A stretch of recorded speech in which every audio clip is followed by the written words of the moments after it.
This is Find Your Dream Job, the podcast that helps you get hired, have the career you want, and make a difference in life. I'm your host, Mac Pritchard. I'm also the founder of Mac's List. It's a job board in the Pacific Northwest that helps you find a fulfilling career. Every Wednesday, I talk to a different expert about the tools you need to get the work you want. Tell your friends you're ready to change jobs, and they will ask you this: what are you looking for? Sounds like a simple question, doesn't it? But your answer makes a huge difference in the success of your job search.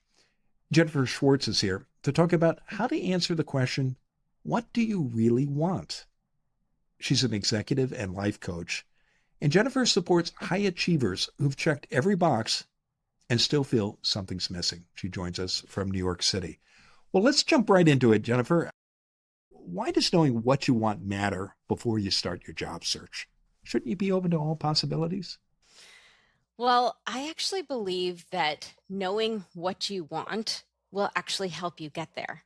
It's like a GPS system. So it's like putting the actual destination into the GPS as opposed to saying, I could go anywhere, right? Like, I'm open to where you want to take me, car, GPS. So it's a focused approach to saying, this is what I desire, this is what I want. And then putting your hands up and saying, okay, let's see where we go from there. And how does that change the way you look for work when you know where you want to go rather than being ready to go anywhere? It actually helps you focus your energy, and it helps you match your energy to what you want. Some people might even call that manifesting. I often do. And what I think about that is that it helps you literally name what you want, see what you want, maybe even you visualize what you want or journal about it. And it helps you get there faster because when you have a destination in mind, you can actually think about, who do I need to be and what energy do I need to be to match that thing. So we're talking about jobs in this case, and you want to actually name what you want so that you can raise your energetic vibration to match what it is that you're really looking for. So those are the benefits of knowing what you want when you're doing a job search. What stops people, especially candidates, from figuring this out? Because many people struggle with this, don't they, Jennifer? So much. I think there's a ton of imposter syndrome. Can I really do this? Am I supposed to be in this role? Am I supposed to be in that job? Should I be naming that I want this amount of money? Is that too much? There's a lot, I imagine, that people really say, I don't know if this is for me. I don't know if I'm there yet. I don't know if I have the expertise or if I really have the qualifications to get there. A lot of them can be wrapped up in this, the key phrase, the buzzword of imposter syndrome. But I find that creates not just road bumps on your path, but it can really create a brick wall for so many of us on our path. So imposter syndrome is one barrier to answering that question. What do I really want? What are some of the other barriers that you see that stop people from answering that question? I think fear. I think a lot of fear, just like people saying it, like I know that I've come from a world of just a lot of high achievers. So sometimes people say, I don't really know if I want to work this hard for the rest of my life. I don't really know if I want to sign up for this, or it's a little bit too scary to take that role. Can I really do it? So I think, imposter syndrome is a type of fear, but I think fear, just like all encompassing, a lot of people get in their own way with fear, and we'll call it like limiting beliefs or rules that they've made up about themselves of, that's not really what I can do. Okay. Yeah. So imposter syndrome, fear, limiting beliefs, these are some of the barriers that stop in the way of answering the question, what do you really want? And I want to talk about how to get through those barriers.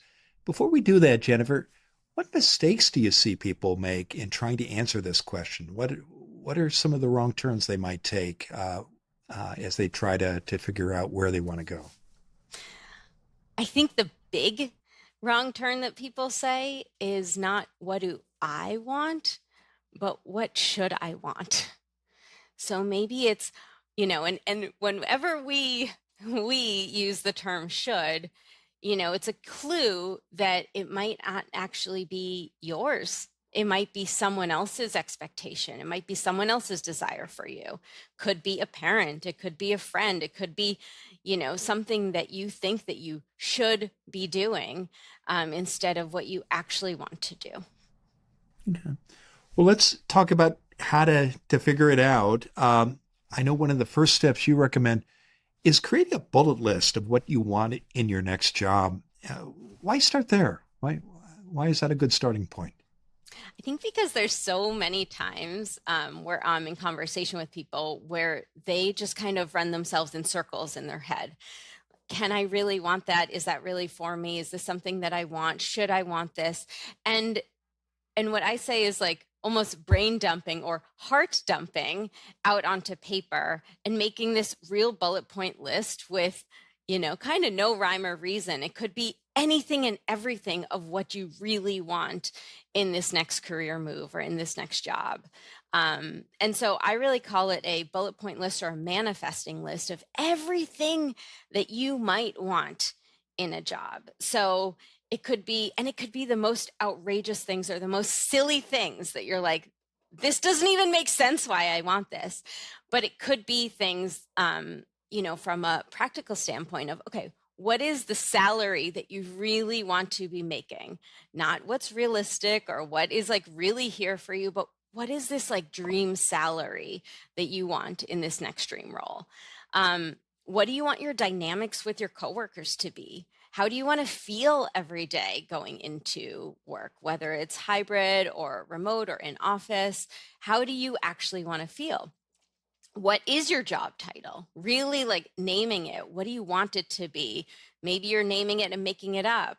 Maybe it's something that exists. Maybe it's something that doesn't exist, but actually using some key words for yourself. So those are a little bit more what might be expected on the list. What is probably unexpected on the list is what might you wear to work? What is your commute time? If you're going into the office, what are your snacks in the office? um, and what what might the lighting be in the office? What would the office actually look like if you're going in office? So it's really everything and anything that you could think about your next job um, for a list like that. And I've had people say, I actually want a full-time salary and I want to work part-time. Things that are just like, that's outrageous. That doesn't make sense. But they're like, I'm putting it on the list.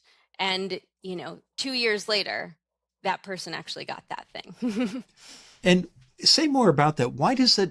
What happens when you take ideas and wants and desires that are in your head and you put them down on paper? What have you seen happen with the people you coach who do that? it's it's a tangible way of claiming what you want. And I think that it's actually a really important technique so that it's not just kind of mulling over inside of you. It's a way of sharing. It's a way of naming something. It's a way of putting your energy, quote unquote, out there to put your order in of what you really want. Right. And when you're in an interview or when you're actually considering a job, you actually start to look through that lens of, well, is it on my list? Is it not on my list? And you actually start to see things in a brand new way when you've named it as something that you want. It's almost like your dream job description in a way. And many people, when they're doing a job search, they look at the employer's list. It's called the position description. When you're working with people, have you found that most people don't have a list of wants and desires like this bullet list you're recommending? Absolutely. They do not. And a lot of people say, well, what's available? What's out there? What is someone looking for? Where can I slot myself into their company, their role? What do they need from me as opposed to what do I want? What can I offer? It's actually just a total perspective shift and a total reframe that I find with working with people creates way more of a win-win when someone comes from that perspective, as opposed to really almost being defensive and on their back heels to being in the offense and leaning forward and saying, this is what I want. This is what I can really do my best work and feel really good day to day and bring my best energy. Well, I want to pause here, Jennifer. Stay with us. When we come back from the break, Jennifer Schwartz will continue to share her advice about how to answer the question, what do you really want?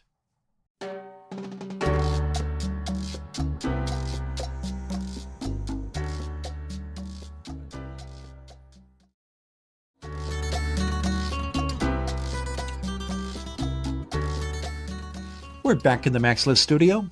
I'm talking with Jennifer Schwartz.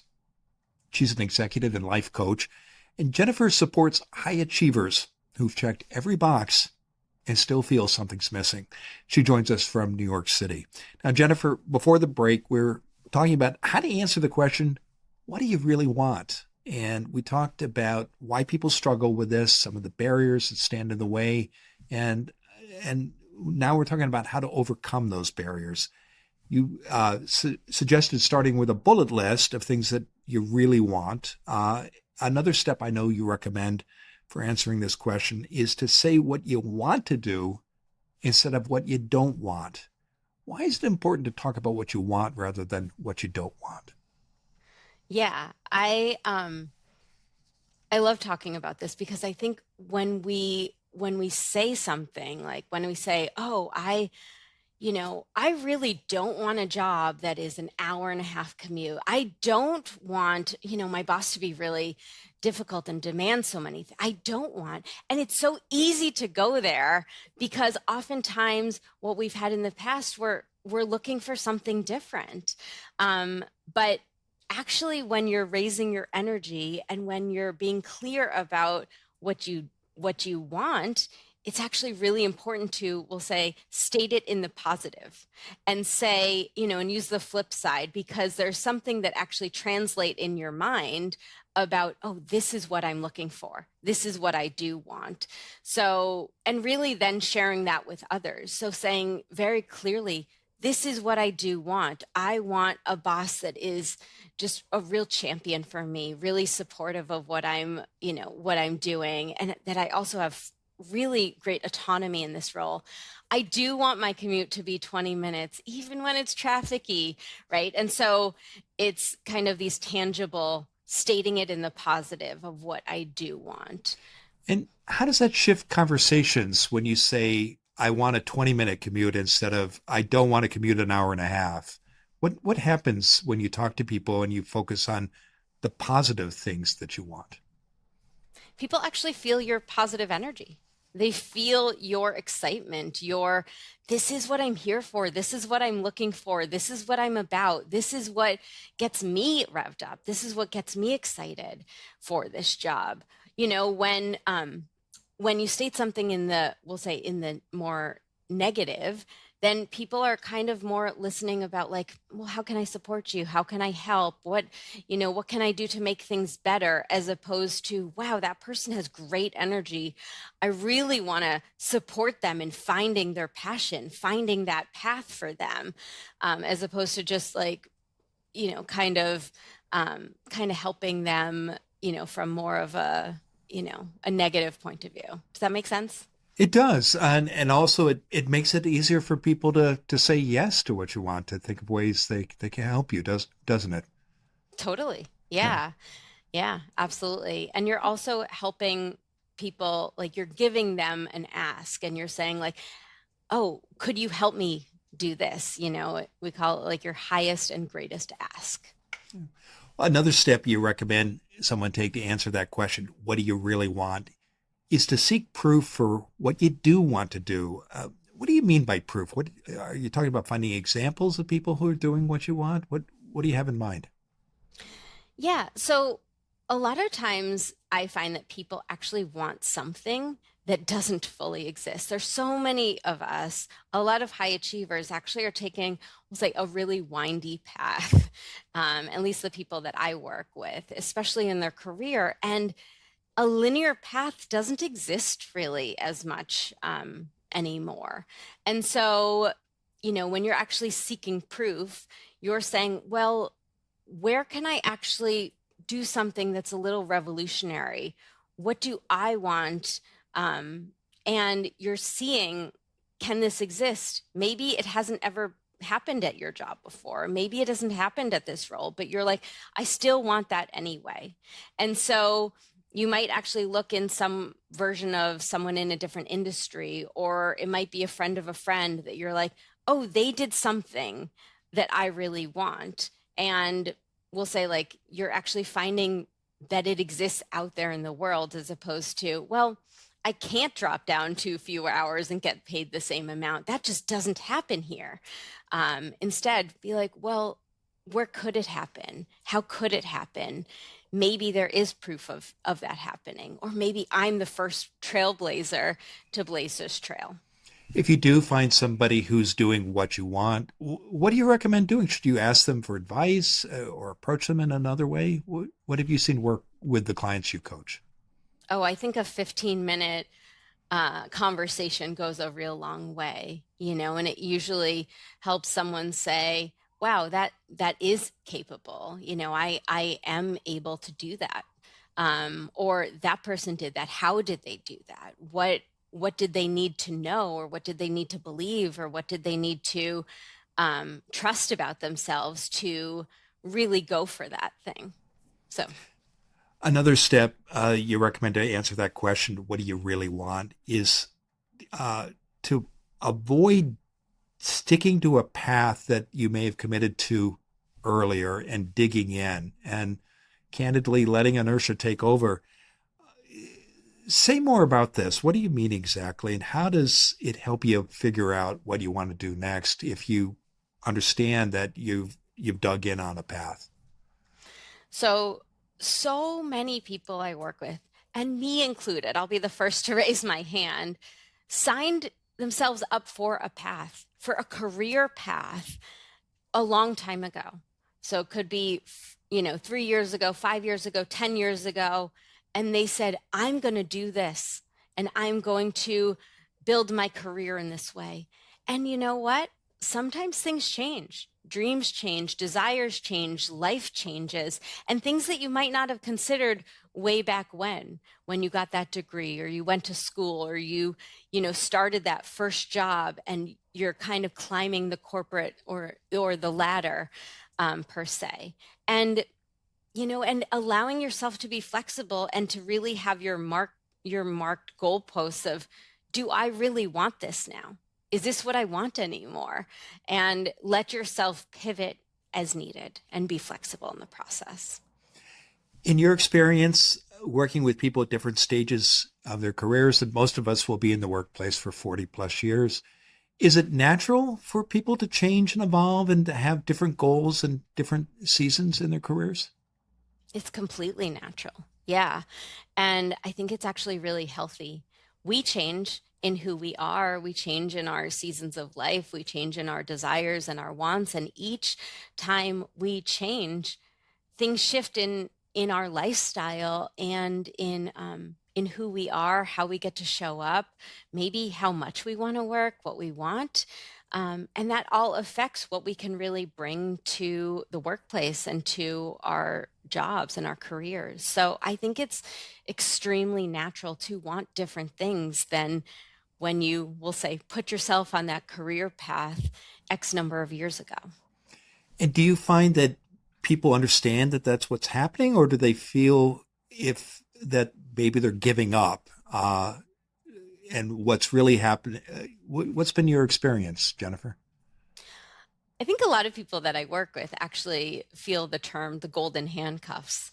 And they're like, well, I'm actually making a certain amount of money. It's really hard for me to pivot now. Or I can't pivot. I don't really know if my skills are transferable. And that's where those 15-minute conversations and seeking proof of, well, who has done that. How can you do it? Let's see if it's in the cards for what you still want by the end of, a few conversations. Um, and really trusting yourself to make a leap if you really do want that. I've worked with a lot of people who said, I can't do it because of the money that I'm making, and I need to just continue that path. And I always say to them, if you made the same amount of money or more in your next role, would you want to make that pivot? 9 times out of 10, they say, actually, yeah. And then we find the way to do that and let money just, be there and not be the deciding factor. Well, it's been a great conversation, Jennifer. Now tell us what's next for you. Well, I lead a community of women called the Drop-In Community, and it's a beautiful, intentional group of women who are executives, entrepreneurs, creatives, really leaders of all kinds. And we kick off every single Monday morning with a 30-minute call to really drop into yourself first, with meditation, with journaling, with intention setting before you head off into your week. And so the majority of women who work with me really come through the drop-in community, and it's just a beautiful space to tap into your dreams, tap into your desires, and raise your energetic vibration each week. Well, I know our audience can learn more about you, your work, and your community by visiting your website. That address is jenniferschwartz.coach. And you also invite audience members to connect with you on LinkedIn. So when you do reach out to Jennifer on LinkedIn, please mention you heard or saw her on Find Your Dream Job. Now, Jennifer, given all the great advice you've shared today, what's the one thing you want our audience to remember about how to answer the question, what do you really want? The one thing is, it's really about your energy. And so following your energy, what lights you up, what feels good, what excites you.